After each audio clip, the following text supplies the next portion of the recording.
Kaleidoscope, a weekly public affairs program brought to you in partnership with the Urban League of Greater Cleveland, Kaleidoscope Magazine, and News Channel 5.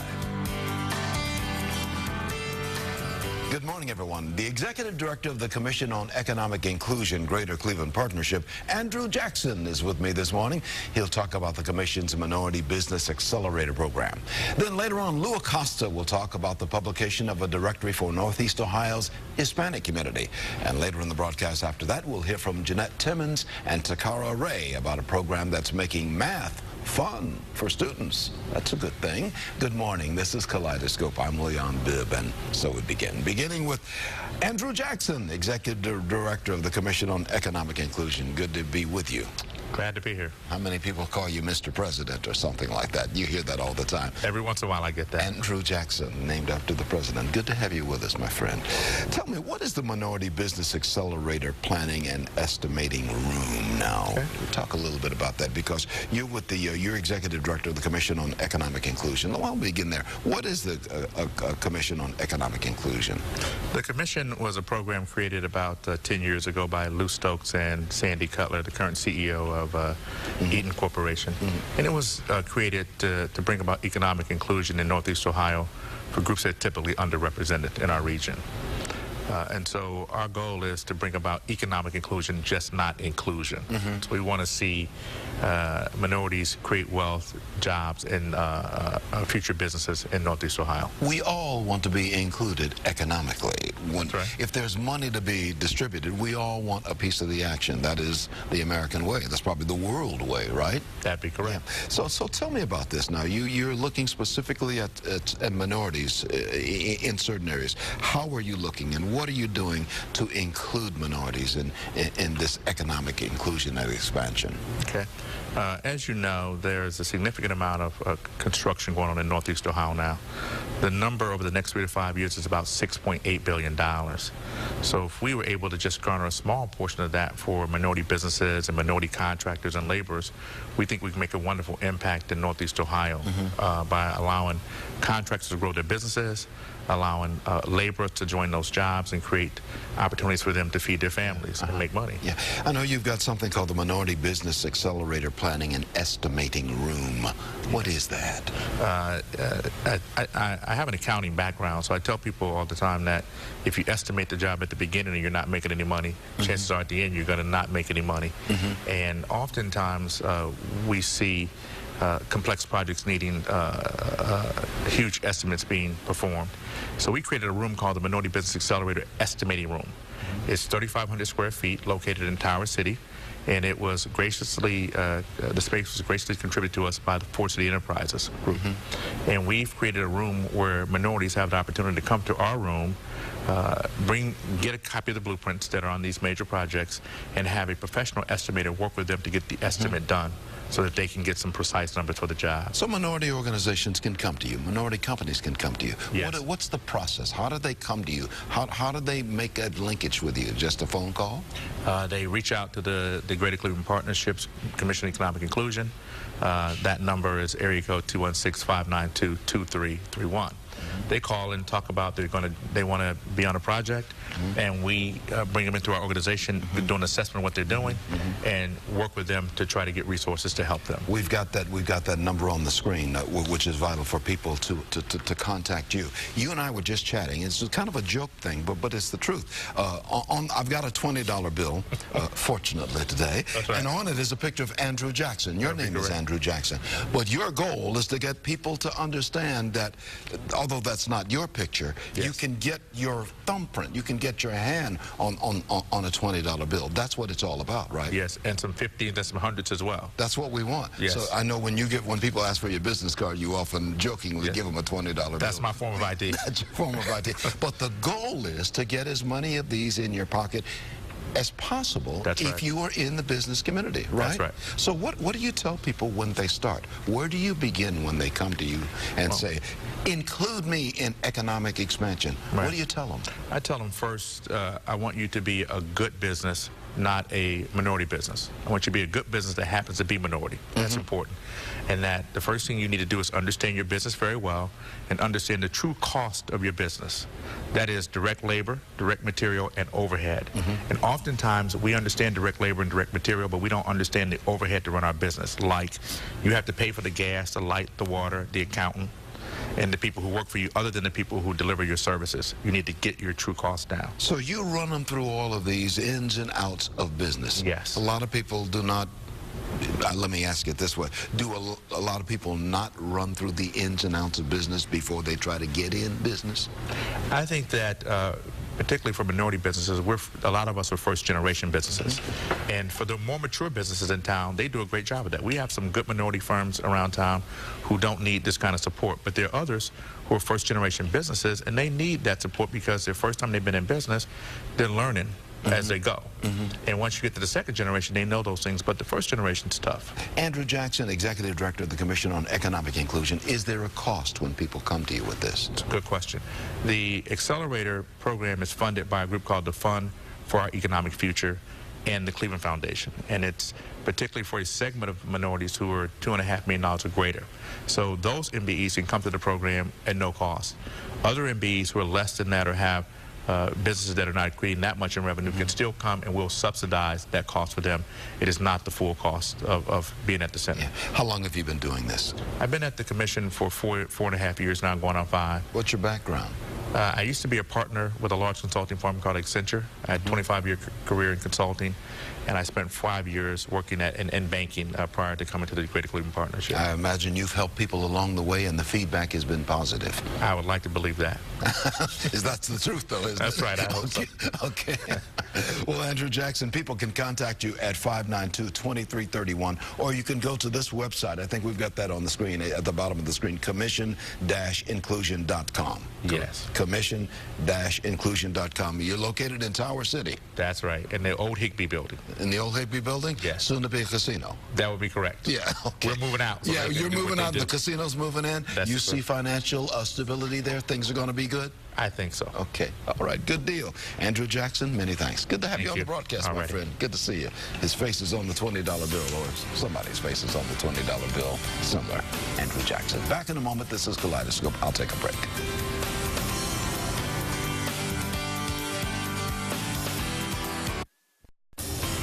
You're in touch with Kaleidoscope. Glad to have you with us. The publisher of North Coast Magazine, Lou Acosta, is here working on a new business and resource directory for Northeast Ohio's Hispanic community, and Lou is here to talk more about the project. My good friend Lou Acosta, publisher of North Coast Magazines. Hey, Lou. How you doing? I'm okay, my friend. Good to see you. Good to see you. Tell me about, first off, reacquaint us with North Coast Magazines. Well, North Coast Magazines basically are publications for diverse communities like North Coast Latino, North Coast Minority, and then we, of course, got into the directories because that was what people were asking us for. Now, when you say directories, what's going to be in the directory? Well, we decided to do a business and resource directory. For instance, the Hispanic Business and Resource Directory is for people that want to deal with the Hispanic market. But at the same time, it's not just Hispanic businesses. Yeah. Okay? It's any business that wants to deal with that market. And I'm holding up, this is going to be the cover on it, right? No, the other side. The other side? Okay. Yeah. This little part there, that's what's going to be like the cover. But you're in the process of getting all of this together right now. Oh, yeah. Yes, we are. Well, what do you want to happen as a result of this now? Does it increase business among the Hispanic community? Yeah, and to help out people, for instance, in social service organizations, people everywhere, they're always looking for, Hispanic businesses, Hispanic resources, or even to reach, anybody that can translate, Hispanic contractors, the whole nine. So we decided to put that together, so not just the businesses, but the resources. Now, I don't know if you got the figures on the tip of your tongue, but what would you estimate is the Hispanic population in the Greater Cleveland area? Well, they just changed it around now, so it's like anywhere between 40 and 50,000 just here. But then when you're talking about Greater Cleveland and Northeast Ohio, then you get into the Lorraine, Sandusky. Oh yeah, you get into the hundreds on up. Yeah, 150,000. So we're talking about a sizable number of people. You've been successful with North Coast Magazines, haven't you? Yeah, and doing, well, you remember we started years ago with the Blessings, and then with that we went into North Coast Latino, did the Lorain County Magazine, and then we're pretty much just trying to, you know, just continue with the diverse market because we're into... you brought some of your magazines here. I just wanted to, we're not going to really get a good shot of that. Yeah, those are like the tabloid publication ones. But this is one of the North Coast Latino. Yeah, we were fortunate to be along with Obama over there, so and we got another one here. We'll take a shot of that while we got that camera right there. Tell me what this one is here. Yeah, that one is a Lorain County Magazine. And then we also had the North Coast Minority. And we're getting into more of the diversity part because we've had people from the Asian community, we've had people from the Asian, Indian, Arab community, you know, and they do have these kind of publications, but pretty much the directories are going to be more, for instance, the diversity directory is going to be different businesses and resources within Northeast Ohio that have either diversity managers, supervisors, or have an inclusion type office in their business. Something like the Black Pages has something similar inside the Black. Bob Lanier was one of the ones that pretty much told me 6 years ago about starting the Spanish pages. So he's a good friend. So I mean, we're all walking down the same route. We're working the same, and we keep in contact to make sure that we're complimenting each other and not stepping on each other's toes, just helping each other as much as possible. When do you think the new Hispanic Business and Resource Directory is going to be distributed? June 24th. Matter of fact, we picked the Esperanza Scholarship Banquet down at the Flats. And we're going to do it there. We're going to do it in Lorain County throughout their International Festival. And pretty much Akron, Canton, Youngstown, Painesville, the whole area we're going to hit at the same time. This thing will go very well. I mean, the distribution will be widespread. 20,000 copies we're going to put it out. I mean, there's never been something, 20,000 copies of anything out there like that. How long you been in Cleveland, Lou? 25 years, or a little over 25 years. Yeah, you came from New York, right? From New York, yeah. What was it about Cleveland that pulled you here? What do you like about this town? Cleveland's always been a struggling town, and they've always had negative thoughts about Cleveland because it's always been the outside, but not the people that are here. People that are here see the diversity, they see the inclusion, and I'm talking about inclusion as far as so many people together, like pretty much eating together, walking together, talking together, playing together, and it brings me back to a sense of New York. New York's like that. It's like all the different, it's more like the international city over there. Cleveland's the same, and so is Lorain County. I mean, you got these parts in Northeast Ohio that you have everybody come together. Once you got here, you saw a strength in Northeast Ohio. I saw a lot of things here. I saw things that were missing, but I saw a lot of things also that were good. And I knew for the future that this would be, the town that I would probably stay in. One of the things missing was it needed publications, and you brought those publications here. I try to bring it as much as possible. And of course, we reach out to make sure we get the support and try to support as many groups as possible. Lou's phone number is 440-670-7017, as you see at the bottom of the screen, or you can go to ohiohispanicdirectory.com. Get more information on everything we've been talking about. Lou is a regular with us. You always got something to say, Lou. Hey, I just try to bring out the positive thoughts. And you bring positive thoughts with you, and it just swirls all around us. That's the way to do it. Thank you for what you do, and thank you for coming from New York to stay in Cleveland and bring your expertise here. We appreciate that, Lou. Thank you. Be well, my friend. All right, Good to see you, Lou. Lou Acosta of North Coast Magazines. I'm going to take a break. This is Kaleidoscope. We've got to sell these products first. I'll be right back. Welcome back to more of Kaleidoscope today.